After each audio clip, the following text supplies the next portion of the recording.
यार पढ़ाई में मन नहीं लग रहा है, जब भी पढ़ने बैठता हूँ नींद आने लगती है। ऐसा फील होता है जैसे कि मैं पढ़ाई के बंधन में बंध के अपनी जवानी बेकार कर रहा हूँ। मोबाइल चलाने का मन करता है, चैटिंग करने का मन करता है, दोस्तों के साथ गप्पे लड़ाने का मन करता है और हर पल यही सोचते रहता हूँ कि ये पढ़ाई किसने बनाई होगी। यही सोचता हूँ कि टॉप करने वाले स्टूडेंट्स कैसे पढ़ते होंगे, वे कैसे ले आते हैं इतने मार्क्स, उनकी मेमोरी इतनी शार्प कैसे होती है। क्यों कोई स्टूडेंट एग्जाम में 99% ले आता है जबकि तुम्हें लगता है कि तुम बहुत पढ़ते हो और फिर भी तुम्हारे मार्क्स नहीं आते। ऐसा आखिर होता क्यों है? ऐसा क्या होता है जो एक टॉपर को तुमसे अलग बनाता है? इसका जवाब मुझे तुमसे चाहिए। ऐसा क्या है जो किसी और के पास है और तुम्हारे पास नहीं? ऐसा कौन सा काम है जो एक टॉपर कर सकता है और तुम नहीं कर सकती? ऐसा क्या है जो उसे बाय बर्थ मिला है और तुम्हें नहीं? सोचो, कभी डीप से सोचोगे, बैठोगे तो बहुत से जवाब मिलेंगे। अब जो बोलने वाला हूँ उसको ध्यान से सुनना। सबसे पहला तो ये है कि तुम में और एक टॉपर में बायोलॉजिकली कोई फर्क नहीं है। तुम्हारे शारीरिक अंग भी उसी तरह से काम करते हैं जैसे उनके काम करते हैं। तुम्हारी आंखें भी 2 को 2 पढ़ती है और 8 को 8 पढ़ती है। तुम भी सोते हो और एक टॉपर भी सोता है। तुम भी मोबाइल फोन यूज करते हो और वो भी करता है। उसके पास भी वही सिलेबस है जो तुम्हारे पास है, टाइम वही है, मौसम भी वही है और तुम्हारी ही तरह अंधेरे में ना पढ़ पाने वाली आंखें भी है। तो फिर फर्क किस चीज का है? फर्क बहुत कम है। फर्क सिर्फ एक है, टाइम और प्रायोरिटीज का, यानी वक्त और प्राथमिकताओं का। क्योंकि एक टॉपर को पता होता है कि कौन सी चीज को या कौन से काम को कब और कैसे करना है, किस काम को कितना समय देना है। जैसे अगर मुझे पता है कि मोबाइल यूज करने से मैं अपने काम से डिस्ट्रैक्ट हो जाऊंगा तो मैं उस जरूरी काम को पहले निपटाऊंगा और मोबाइल के मैसेज बाद में चेक करूंगा कहीं कोई आग नहीं लग रही है। तुम्हारे सपने सबसे पहले हैं। और दूसरा क्या जो एक टॉपर को तुमसे अलग करता है? तुम्हारा मकसद सिर्फ पढ़ना होता है, रटना होता है, मार्क्स लाना होता है, जबकि एक टॉपर का मकसद सिर्फ पढ़ना कभी नहीं होता। उसका मकसद कुछ और होता है। पढ़ाई तो सिर्फ एक माध्यम होता है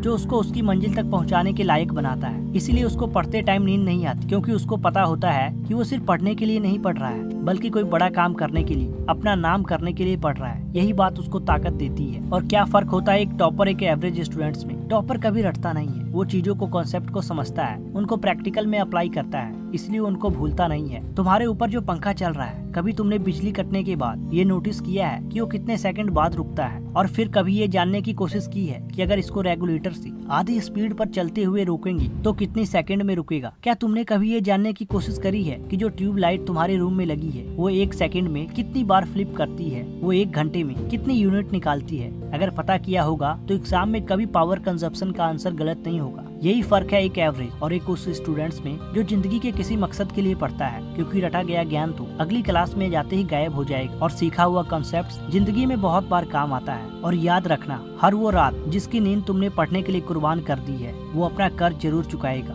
धैर्य रखो, अपनी मेहनत पर विश्वास रख, तुम्हारी जीत फिक्स होने वाली। अब मैं आपको एक अच्छे और स्मार्ट स्टूडेंट्स में वो कौन से 5 लक्षण होते हैं जो आपके अंदर होने चाहिए वो बताने वाला हूँ, जो हर उस इंसान के अंदर होने चाहिए जो अपने फील्ड में सफल होना चाहता है। आपने एक श्लोक जरूर सुना होगा, काक चेष्टा बको ध्यान श्रान निद्रा तथैव च अल्पहारी ग्रह त्यागी विद्यार्थी 5 लक्षण। हो सकता है आपको इस श्लोक का अर्थ पता हो, लेकिन मैं इन 5 लक्षणों को उदाहरण के साथ बताने वाला हूँ, इसलिए इसे ध्यान से आँख खोलकर सुनना और समझने की कोशिश करना। नंबर 1, काक चेष्टा। सबसे पहला लक्षण जो एक स्टूडेंट्स के अंदर होना चाहिए वो है काक चेष्टा, यानी कि कौवा के जैसी कोशिश। आपने बचपन में प्यासे कौवा की कहानी जरूर पढ़ी होगी, जिसमें एक प्यासा कौवा अपनी प्यास बुझाने के लिए पूरी कोशिश करता है और छोटे छोटे कंकड़ पानी के बर्तन में डालता है, जिससे पानी ऊपर आता है और वो अपनी प्यास बुझा लेता है। अगर आपको अपनी सफलता की प्यास बुझानी है, एग्जाम में अच्छे नंबर लाने हैं, टॉपर बनना है या फिर गवर्नमेंट जॉब का सपना है, तो उसे पाने के लिए कौवा के जैसी चेष्टा करो। जी जान लगा दो पढ़ाई में। आपकी हर कोशिश उन कंकड़ों की तरह होगी जो कौवा ने पानी के बर्तन में डाले थी, और जैसे जैसे पानी ऊपर आया था वैसे ही आपकी हर कोशिश के साथ सफलता आपके नजदीक आती जाएंगी। नंबर 2, बको ध्यान। दूसरा लक्षण जो एक स्टूडेंट्स के अंदर होनी चाहिए वो है बको ध्यान की, यानी कि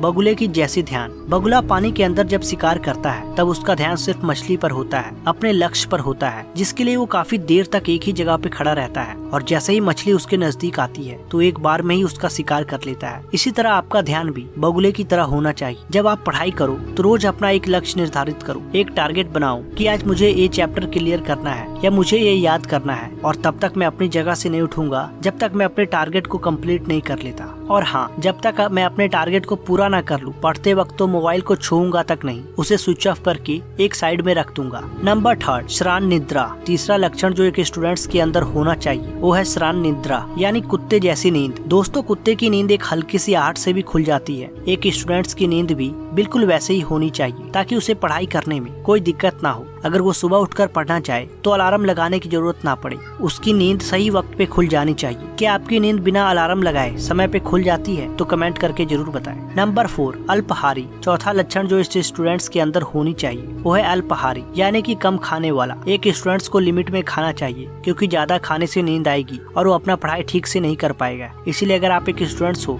तो दिन में चाहे 3 बार खाओ, लेकिन थोड़ा थोड़ा करके खाओ ताकि आपको पढ़ते वक्त आलस ना आए। नंबर 5, गृह त्यागी। पांचवा लक्षण जो एक स्टूडेंट्स के अंदर होनी चाहिए वो है गृह त्यागी की। एक स्टूडेंट्स के अंदर ये लक्षण होने ही चाहिए कि वे अपने घर के सभी सुख सुविधाओं से दूर रहकर पढ़ाई करें, ताकि वे अपना 100% अपना फोकस अपने पढ़ाई पर दे सके। इसके लिए सबसे बेस्ट तरीका ये है कि आप चाहे लाइब्रेरी ज्वाइन कर सकते हो या फिर ऐसी जगह बैठकर पढ़ाई कर सकते हो जहाँ आपको कोई डिस्टर्ब ना कर सके। दोस्तों, ये है वो 5 लक्षण जो एक हर एक स्टूडेंट्स के अंदर होनी चाहिए। अब आप देखिए कि इनमें से कौन कौन से लक्षण आपके अंदर है। अगर ये लक्षण नहीं है तो इसे जल्द से जल्द अपनाएं। तो इसी के साथ मैं इस वीडियो को समाप्त करता हूँ। अगर ये वीडियो अच्छा लगा हो तो इस वीडियो को ज्यादा से ज्यादा अपने दोस्तों के साथ शेयर करें। धन्यवाद।